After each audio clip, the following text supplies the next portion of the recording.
આપણે જોધપુર પહોંચી ગયા છીએ અને અમારા વિશાલભાઈનું મોઢું તમે જોઈ શકતા હશો. જો ઊંઘમાંથી જાગ્યા છે અમારા ભીમજીભાઈ, તે એ મોટું મોટું ધોઈને ફ્રેશ થઈ ગયા છે. ભાવેશભાઈ ફ્રેશ થઈ ગયા છે અને અમારા દાદા ઓલપા બેઠા છે અને મનીષ માખણીયા ઓકે મનીષભાઈ ત્યાં બેઠા છે. જોધપુરથી ગાડી ઉપડી ગઈ છે. લગભગ 9:30 વાગે ટ્રેન રામદેવરા પહોંચી જશે અને આજના બીજા દિવસની શરૂઆત એકદમ ઘોંઘાટ સાથે થાય છે. તો કમ ઓન.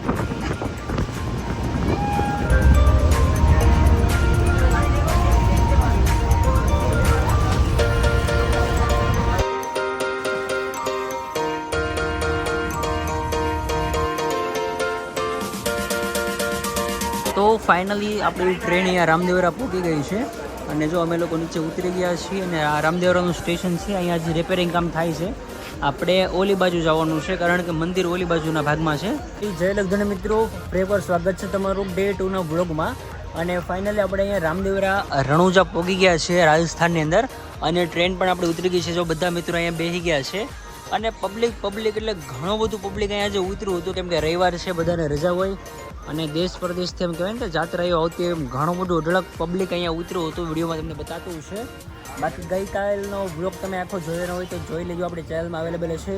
અને આજના વિડીયોમાં છેલ્લે સુધી બન્યા રહેજો કારણ કે આજના વિડીયોની અંદર આપણે રામદેવપીર મહારાજની સમાધિ સ્થળના દર્શન કરશું, આજુબાજુની જગ્યાના દર્શન કરશું અને બહુ મજા આવશે વિડીયો જોવાની. જો વિડીયો લાઇક ન કર્યો તો લાઇક કરી દેજો, સબસ્ક્રાઈબ ન કર્યો તો સબસ્ક્રાઈબ કરી દેજો. અને ગઈકાલના અમે લોકો જો નાયા ધોયા વગર હજી ટ્રેન ઉપર બેઠા છીએ, થાકી ગયા છીએ એકદમ.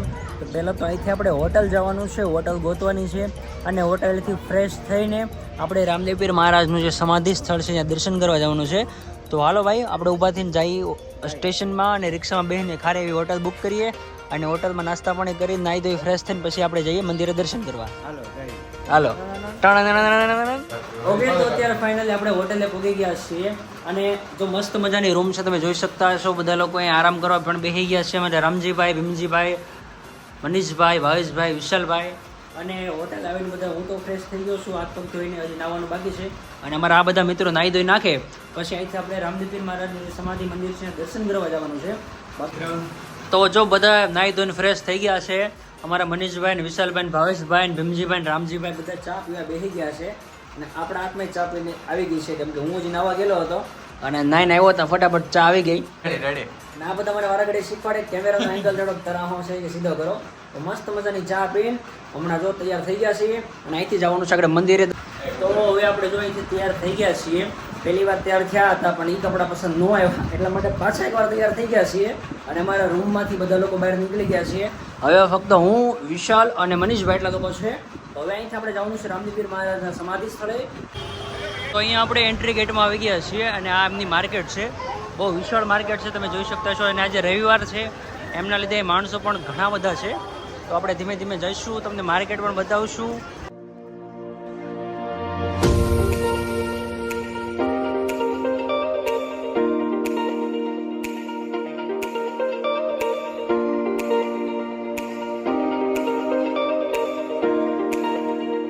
ભાઈ બહુ અતિશય ગર્દી છે અને આપણે આગળ શોર્ટકટ લેવાનો છે પાછળથી કારણ કે આગળની સાઈડ બહુ ગર્દી છે.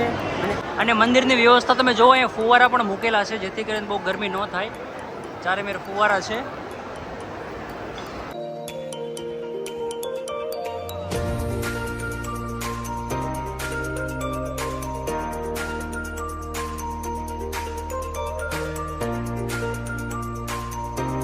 અહીંયા ઘણું બધું ભીડ છે પણ અમે લોકો અહીંયા સાઈડમાં ઊભા છીએ એક બાજુ કારણ કે ગળદી બહુ વધુ પડતી છે એટલા માટે અત્યારે આપણે દર્શન કરવા નથી જવાના. અમારે લોકોએ નિરાતે દર્શન કરવા જવાના છે, બરોબર ને ભીમજીભાઈ? અમે અમારા હગાવાલા જેટલા છે બધાને વિડીયો કોલ કરી અત્યારે દર્શન કરાવીએ છીએ. જો આ ભાઈ અમારે કરાવે છે એમ. જેટલા લોકો રણુજા આવેલા છે એમને ખબર છે કે ગ્રાઉન્ડ કેવડું છે. એ આખું ગ્રાઉન્ડ માણસોનું ભરેલું છે, અવાજ પણ બહુ આવે છે. બાકી અહીંયા સ્ક્રીન શરૂ હતી, સ્ક્રીન બંધ થઈ ગઈ નકર તમને દર્શન કરાવત. તો બધા લોકો અહીંયા લાઈનમાં દર્શન કરે છે અને આપણે અહીંયા નિરાતે બેઠા છીએ સાઈડમાં ખુરશી ઉપર કેમ કે આપણે એકદમ નિરાતે દર્શન કરવાના છે. ઉતાવળે ધક્કામુક્કીમાં આપણે દર્શન નથી કરવાના. એ માટે આપણે સમય લઈને આવ્યા હતા. અમે બધા લોકો ઊભા છીએ. બાકી પાછળ ગળદી ધીમે ધીમે ખાલી થવા માંડી છે અને આ લોકો હજી લાઈનમાં ઊભા છે. આપણે જવું હોય તો જો આ લાઈન આખી ખાલી થઈ જ ગઈ છે પણ આપણે એકદમ સાવ શાંતિથી દર્શન કરવાના છે એટલા માટે આપણે એકદમ આરામમાં બેઠા છીએ અહીંયા અને ધીમે ધીમે હું તમને મંદિરની ચારે મેર જે વસ્તુ છે એના દર્શન કરાવું, ચારે મેર જે સ્થળો છે મૂર્તિઓ છે એના દર્શન કરાવું, બાકી મેઇન મંદિરના જે દર્શન છે તમને છેલ્લે કરાવી. તો એક નાની એવી આંગળીના સાઇઝથી લઈને મોટામાં મોટા મારી કરતાં પણ વિશાળ કંઈ અહીંયા ઘોડાયેલા અવેલેબલ છે અને એકદમ કાચના ઘોડીલા અહીંયા છે, એક નહીં બબ્બે છે.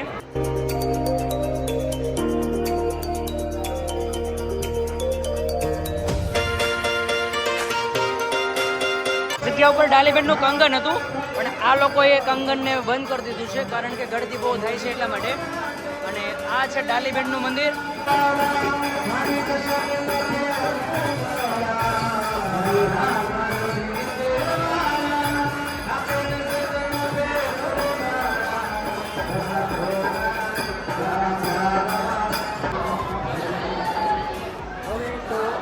ભજન આવતા તે ભજનમાંથી અમે લોકો નીકળી ગયા છીએ અને મેઇન મંદિરના દર્શન કરવાના હજી પણ બાકી છે.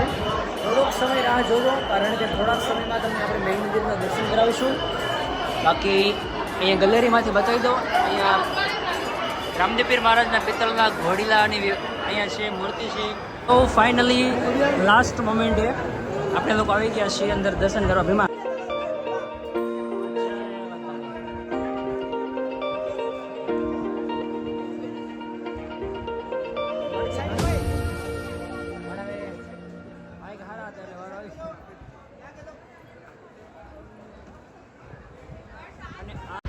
અને આ જે અખંડ જ્યોત છે એમ કહેવાય છે કે રામદેવપીર મહારાજે જ્યારે સમાધિ લીધી હતી ત્યારથી આ અખંડ જ્યોત જગે છે.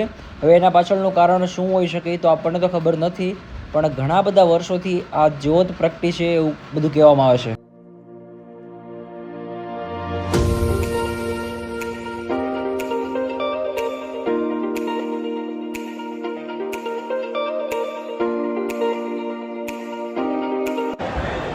તો ફાઇનલી આપણે દર્શન કરી લીધા છે. જો મેં કીધું હતું કે નિરાતે દર્શન કરવાના છે.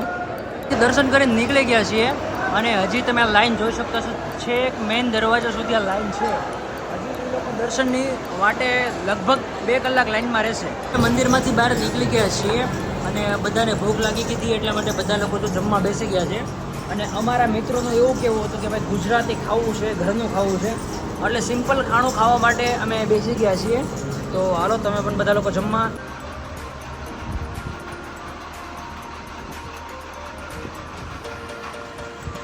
બધા લોકો જમીને હોટેલે પાછા આવી ગયા છીએ અને જમવાનો અનુભવ બધા લોકોનો ભાઈ કેવો રહેતો? એકદમ બેકાર. મતલબ ભાઈ જમવા વાળે પૈસા તો લઈ લીધા અને કઈ વસ્તુ બહુ કઈ સારી ખવડાવી નહોતી, કોઈને કઈ મજા આવી નહીં, એટલે પરેણે થોડું ઘણું ખાઈને પાછા આપણે તાત્કાલિક હોટેલે આવી ગયા હતા અને અહીંથી થોડી વાર આરામ કરી પછી તડકો મોડો પડે એટલે થોડી વાર પછી આપણે આજુબાજુના વિસ્તારમાં ફરવા જશું. માટે બના રહેજો વિડીયોમાં. અને ભાઈ રાજસ્થાનની ગરમી એટલે વાત જ ન કહેવાય.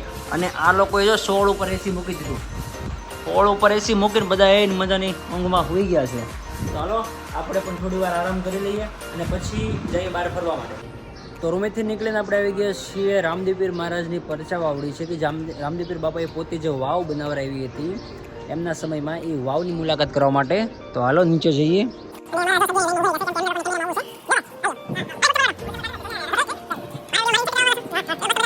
વાવનું લોકેશન તમે જોઈ લો અને આ વાવ મંદિરની એકદમ નજીકમાં બાજુમાં જ છે, એટલે જે કોઈ પણ મિત્રો આવો તો મુલાકાત અવશ્ય કરજો. બાકી અત્યારે તો હું તમને બતાવી દઉં છું કઈ રીતે છે.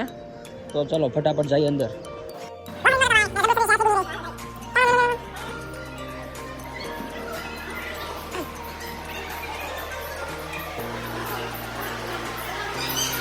માતાજીનું સ્થાનક હતું એવું લાગે છે. અને જો આપણે ઉપર અંદર વાવની અંદર આવી ગયા છીએ, પક્ષીઓના માળા પણ છે અહીંયા. રામદેવપીર મહારાજનું સ્થાનક છે, એમની જગ્યા છે અને પડઘા પડે છે. જો તમને સંભળાતું હોય તો સાંભળજો. બાકી અહીંયા પણ જો રામદેવપીર બાપાની મૂર્તિ છે, એમની સ્થાપના છે, અહીંયા પણ એમની પૂજા થાય છે વાવની અંદર.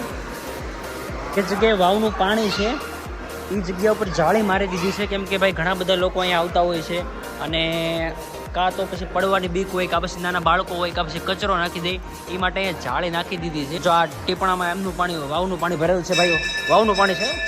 ચાખો ચાખો ચાખો ચાખો. જો તો અહીંયા ઘણા બધા માણસો હવે અંદર આવવા મળ્યા છે દર્શન કરવા માટે.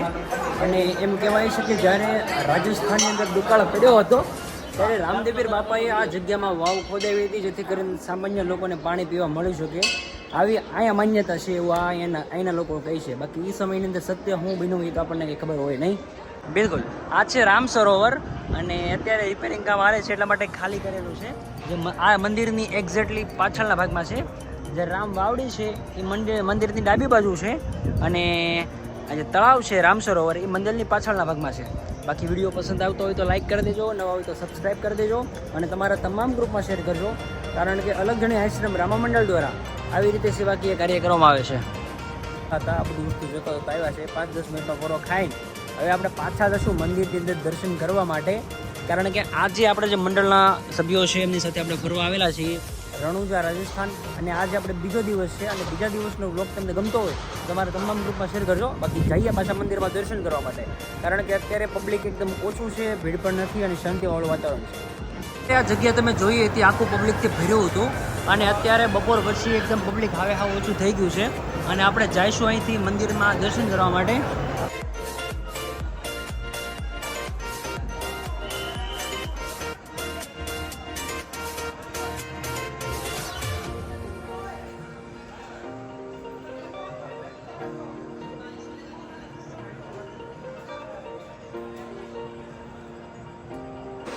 તો ફાઇનલી આપણે મંદિરે દર્શન કરીને આજુબાજુના વિસ્તારોમાં ફરી અને સરસ મજાનું એ ફર્સ્ટ ક્લાસ ગુજરાતી ખાવાનું ખાઈ આપણે પાછા રૂમ ઉપર આવી ગયા છીએ.